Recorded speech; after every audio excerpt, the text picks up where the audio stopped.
السلام علیکم ورحمۃ اللہ وبرکاتہ۔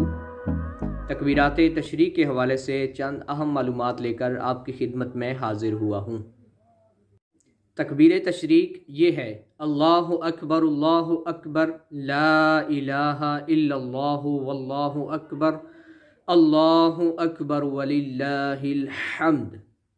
تکبیرات تشریق کا وقت جو ہے وہ 9 ذی الحجہ کی فجر سے لے کر 13ویں ذی الحجہ کی عصر تک ہوتا ہے۔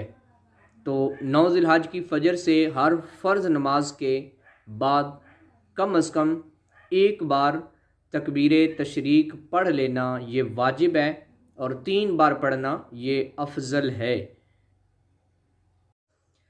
اگر اکیلے میں نماز پڑھ رہے ہوں تو فرض نماز کے بعد تکبیر تشریق کہنا واجب نہیں ہے، لیکن پڑھ لینا یہ بہتر ہے۔ جمعہ کی نماز کے بعد بھی تکبیر تشریق کہنا یہ واجب ہے، اور عید کی نماز کے بعد بھی تکبیر تشریق پڑھ لینی چاہیے۔ اسی طرح اگر مسبوق ہے، نماز سے لیٹ ہو گیا، 1 یا 2 رکعتیں رہ گئی ہیں، اب وہ جب اپنی نماز مکمل کر لے گا، امام کی نماز کے بعد اپنی رکعات مکمل کر لے گا، اس وقت وہ بھی تکبیرات تشریق پڑھے گا۔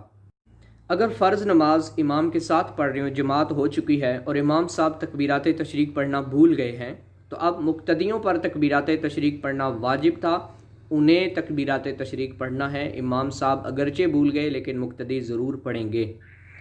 اور دوسری، عورت پر تکبیرات تشریق واجب نہیں ہے۔